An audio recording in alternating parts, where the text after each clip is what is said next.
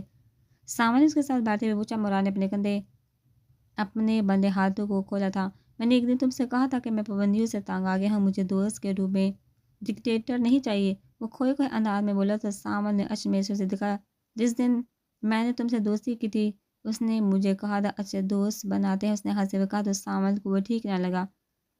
کل سمجھا اسے اس نے یہ کیوں کہا تھا؟ ہماری دوستی کے پہلے دن تم نے مجھے سگریٹ پلائی تھی۔ وہ فوراً پہچان گئی مگر میں بدلنے لگا تھا۔ اسے سامان کی پاکٹ سے سگریٹ کی ڈبی نکالی تھی۔ ایک سگریٹ سلگاتے اس نے اپنا لائٹر بھی سامان کی پاکٹ میں ڈال دیا تھا۔ نوشی جب ہماری زندگی میں آئی تو اس نے کہا وہ اچھی نہیں ہے۔ اس نے کردار کے بارے میں نہیں کہا تھا مگر ہم نے یہی سمجھا۔ میں اس سے دور بھاگنے لگا کیونکہ مجھے یہ زندگی اچھی لگنے لگی تھی۔ اس نے سگریٹ کے کش لگانے شروع کیے۔ میں نے ہی اسے کہا تھا لڑکا لڑکی دوست نہیں ہوتے، اور وہ پیچھے ہٹ گئی۔ جیسے سب شروع ہوا تھا کل ویسے ہی سب ختم ہو گیا۔ مراد نے سگریٹ کو مٹھی میں دبایا تھا۔ جلن میں سے اس کی آنکھیں بند ہوئی تو سامان نے اسے سگریٹ لے کر پھینکا۔ ہماری وجہ سے وہ تم سے دور ہو گئے ہیں؟ سامان نے پوچھا تو اس نے نام میں سہ لایا۔ میری وجہ سے؟ میں نے اسے کہا تھا میں نوشی سے شادی کرنا چاہتا ہوں، وہ دوست بن کر شامل ہو۔ اس نے ہر لڑکی کو مجھ سے دور کیا تاکہ میں نوشی کے قریب رہوں۔ میں کھیل کھیل رہا تھا اور وہ دوستی نبھا رہی تھی۔ میں اپنی دوست کھو دی۔ سامان نے اپنا سر ہاتھوں میں گرائے رویا تو سامان نے ہمدردی سے اسے دیکھا تھا۔ بس وہ میری دوست تھی سامان، میں نے اسے جان بوجھ کر تکلیف دی۔ وہ چہرہ چھپائے رو رہا تھا۔ سامنے کے پاس اسے دینے کو بس دلاسا تھا۔ مجھے معاف کر دینا شان، میں پھر سے تمہاری بات کی نفی کرنے جا رہی ہوں مگر اس طرح میں قرض اتار سکوں گی۔ ماما کا پاپا کا تمہارا۔ شان کے بعد گھڑی سے باتیں کر رہی تھی۔ آج ہی ہادی اسے شفٹ کروانے والا تھا۔ وہ اہلی بار اسے ملنے آئی تھی۔ زیادہ دیر مت کرنا شان، ماما اور پاپا نے بہت وقت تمہارے بنا گزارا ہے، انہیں مزید اکیلا مت رہنے دینا۔ وہ خود کو مضبوط بنائے بولے تھے۔ جب آنکھ سے آنسو نکلے تو وہ ہنسی تھی۔ میری آنکھوں میں جلن ہے، صبح ہے، یہ مت سمجھنا میں رو رہی ہوں۔ وہ جھوٹ بولنے کی کوشش کرتے خود کو بہلا رہی تھی۔ شان کے وجود میں کوئی حرکت ہوتے نہ ہوتے دیکھ وہ اس پر آڑی نظر ڈالتی کھڑی ہوئی تھی۔ پھر اپنے فون پر ہادی کا نمبر ڈال کرتے ہوئے کمرے سے باہر نکل آئی تھی۔ کتنے دن لگیں گے؟ اس نے ڈائریکٹ سوال کیا تھا۔ 4 دن۔ ہادی کے مصروف الفاظ پر اس نے گہری سانس لی۔ میں تمہیں اس سب کا حصہ نہیں بنانا چاہتی ہادی۔ اس نے ہادی کو سمجھانا چاہا میں اس سب کا حصہ بہت پہلے ہی بن گیا تھا۔ بنین میں کچھ دیر تک ہاسپٹل پہنچا، میں جا رہی ہوں ہادی، تم سے 4 بجے ملوں گی۔ اس نے کہہ کر فون بند کر دیا۔ ہادی نے فون کو دے کر نفی میں سہ لایا تھا۔ میں بنین کو اس سب سے نکالوں گا شان، مگر تمہیں جلدی ٹھیک ہونا ہوگا، تمہیں اپنی ذمہ داری میرے سر نہیں ڈال سکتے۔ وہ دل میں شان سے مخاطب تھا، کیا کر رہی ہو تم یہاں؟ جیسے ہی اس کے گارڈ نے اسے بنین کے یونی میں جانے کا بتایا وہ فوراً وہاں پہنچا تھا۔ کام مکمل ختم کرنے میری ڈگری کینسل ہو رہی ہے تو اپنی آنکھوں سے سب دیکھنا چاہتی ہوں، بنین نے بے تاثر چہرے کے ساتھ کہا تو سامان نے ماتھا مسا۔ تمہاری ڈگری کینسل نہیں ہوگی، میں بات کر لوں گا ڈین سے، سامان نے کچھ سوچتے ہوئے کہا۔ اوہ، میں تو بھول ہی گئی تھی کہ میں کوئی عام لڑکی تھوڑی ہوں، میں تو دا گریٹ ملک طلعت علی کی اکلوتی پوتی ہوں، میری ڈگری کینسل کیسے ہو سکتی ہے؟ وہ طنز کر رہی تھی جو سامان کو اچھے سے سمجھ آ رہا تھا۔ تم اپنی زبان کا بہت غلط استعمال کرتی ہو بنین، یہ نہ ہو تمہیں پچھتانا پڑے۔ سامان نے بظاہر مسکراتے مگر اسے دھمکی دی تھی۔ تو کاٹ اس زبان کو، یہی تو کرتے ہو تم سب، بنین نے غصے سے کہا تو سامان نے اس کا بازو پکڑ کر آگے کیا۔ اتنا بولو مسز جتنا سہ سکو، اس کی بات پر بنین ہنستی چلی گئی تھی۔ مسز، میں نے کہا تھا مسز سامان نے کہا کا ثبوت لاؤ، مردے بیان دینے نہیں آئیں گے، لیکن میرے پاس تمہارے لیے سرپرائز ضرور ہوگا، بس چند دن اس کے بعد وہی ہوگا جو تم چاہتے ہو۔ وہ سمجھ نہیں پاتا بنین کی باتوں کو۔ بنین اسے بازو چھڑوا کر آگے بڑھ گئی تھی۔ جب ایک لڑکی نے اسے جان بوجھ کر دھکا مارا تھا، بنین کا دھیان نہیں تھا، اس لیے وہ خود کو سنبھال نہیں پائی تھی۔ جیسے ہی وہ نیچے گری تھی سامان اس کی جانب لپکا تھا۔ ہاؤ ڈیئر یو، بنین کے پاس بیٹھے وہ غصے سے اس لڑکی پر چیخا تھا۔ وہ لڑکی ڈر کر پیچھے ہوئی تھی۔ آئی ایم سوری بھی کہہ کر تیزی سے وہاں سے بھاگ گئی تھی۔ سامان بنین کی جانب متوجہ ہوا تھا جس کی ہتھیلی سے خون نکل رہا تھا۔ اس نے اس کا ہاتھ پکڑنا چاہا تو بنین نے فوراً ہاتھ پیچھے کیا تھا۔